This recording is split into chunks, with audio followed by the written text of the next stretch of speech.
श्रोते हो, घरात मुलगी चूक करते ना, तेव्हा ती लहान आहे, ती बाळ आहे, तिला समजून घ्या असं म्हणत तिच्या चुका या प्रेमानं झाकून घेतल्या जातात. पण तीच चूक सून जेव्हा करते ना, तेव्हा संपूर्ण घर, नातेसंबंध आणि कधी कधी समाज सुद्धा तिच्यावर बोट ठेवायला धावत येतो. जणू सून चूक करत नाही, ती गुन्हा करते. खरं सांगायचं तर चुका मुलीकडूनही होतात आणि सुनेकडून सुद्धा. दोघेही भावना, मन आणि माणुसकी असलेल्या स्त्री आहेत. पण न्याय देताना आपलं माप दुप्पट होतं. मुलीसाठी माफी आणि सुनीसाठी शिक्षा.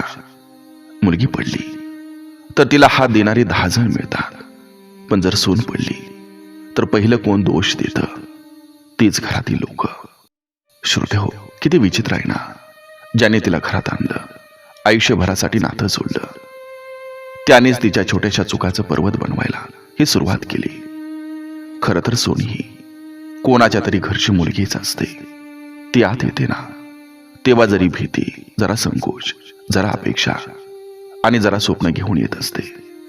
जर तिला साथ मिळाली तर ती घराचा स्वर्ग बनवते, आणि जर पाठिंबा नसेल तर तिची प्रत्येक चूक खानदानभर चर्चेचा विषय बनते. श्रोते हो, समाजात बोलली जाणारी एक कटू गोष्ट आहे, पण ती खरी आहे.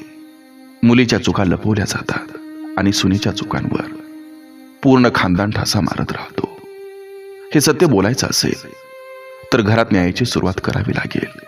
मुलगी आणि सून दोघींना सारखं प्रेम, सारखी माफी आणि सारखं समजून घेणं दिलं तर घरचं वातावरण बदलेल आणि नातेसंबंध सुद्धा.